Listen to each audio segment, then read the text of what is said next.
বিসমিল্লাহির রহমানির রহিম। আসসালামু আলাইকুম।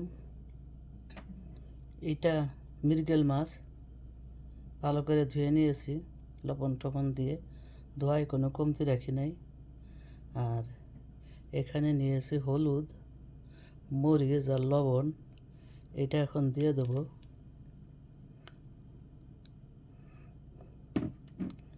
দিয়ে ভালো করে মিক্স করে নেব।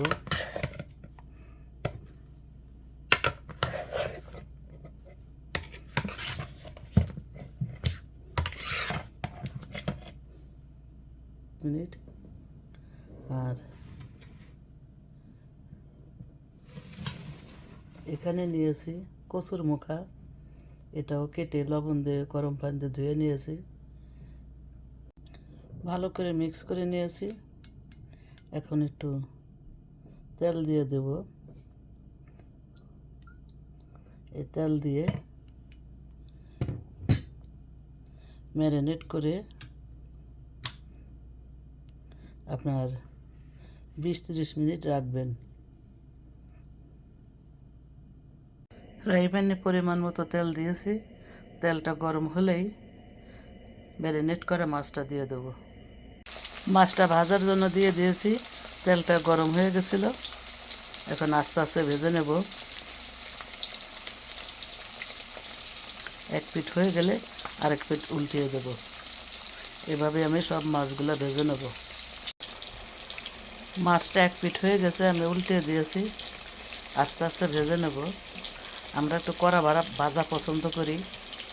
আপনারা যেরকম পছন্দ করবেন সেরকম ভাজবেন। মাছটা ভাজা আমার হয়ে গেছে, বাকিগুলা ভেজে নেব। এই মাছ ভাজা তেলের ভিতরেই আমি কচুর মুখাটা একটু ভেজে নেব। ভেজে রান্না করলে টেস্ট লাগে, অনেক ভালো লাগে। তেলের ভিতর পেঁয়াজটা দিয়ে দিয়েছি। এখন এটা ব্রাউন কালার করে নেব। একটু হালকা সিদ্ধ হলে এটাই লবণ দিলে তাড়াতাড়ি সিদ্ধ, পেঁয়াজটা গলে যায়। আর একটু পরে একটু লবণ দিয়ে দেবো। 1 টেবিল চামচ আদার পেস্ট আর 1 টেবিল চামচের কম রসুনের পেস্ট। এটা এখন পেঁয়াজের সাথে কষিয়ে নেব। আদা রসুনের পেস্টটা ভালোভাবে কষিয়ে নিয়েছি। এখন একটু পানি দেবো গুঁড়া মশলাটা কষানোর জন্য। 1 চামচ ধনিয়া, 1 চামচ জিরার গুঁড়া, 1 চামচ লাল মরিচের গুঁড়া আর 1/2 চামচ হলুদ। আর ঝালের মরিচ অল্প একটু দেবো, 1 চামচের 4 ভাগের 1 ভাগ। এখন মশলাটা এই পেঁয়াজের সাথে কষিয়ে নেব। কচুর মুখাটাও এই মশলার সাথে কষিয়ে নেব। এটা ভেজে রেখেছিলাম, এখন এই মশলার সাথে দিয়ে দিলাম, ভালোভাবে কষিয়ে নেব। কচুর মুখাটা কষানো হয়ে গেছে। এখন ঝোলের পানি দেবো। এটা গরম পানি দেবো। মাছটা তরকারিতে দিয়ে দিয়েছি, আর বেশিক্ষণ লাগবে না। নামানোর আগে মরিচ আর কাঁচা মরিচ আর ধনে পাতা দিয়ে নামাবো। তরকারিটা আমার হয়ে গেছে। এখন ধনে পাতা দিয়ে চুলার জাল বন্ধ করে দেব। ধনে পাতা দিয়ে দিয়েছি।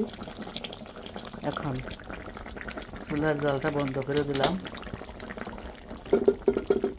তারপরে কিছুক্ষণের ভিতরে সার্ভ করে দেখাবো।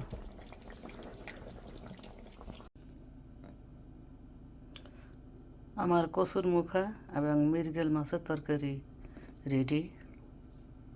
অতি সহজ রেসিপি, দেখতে লোভনীয় লাগছে, খেতে অসাধারণ হয়েছে। এভাবে রান্না করবেন, ফ্যামিলির সবার সাথে এনজয় করে খাবেন। বাচ্চাদের তরকারি খাওয়ার ব্যাপারে সাহায্য করবেন। যদি ভালো লাগে লাইক দিয়ে সাবস্ক্রাইব করার অনুরোধ রইল। আসসালামু আলাইকুম। আল্লাহ হাফেজ।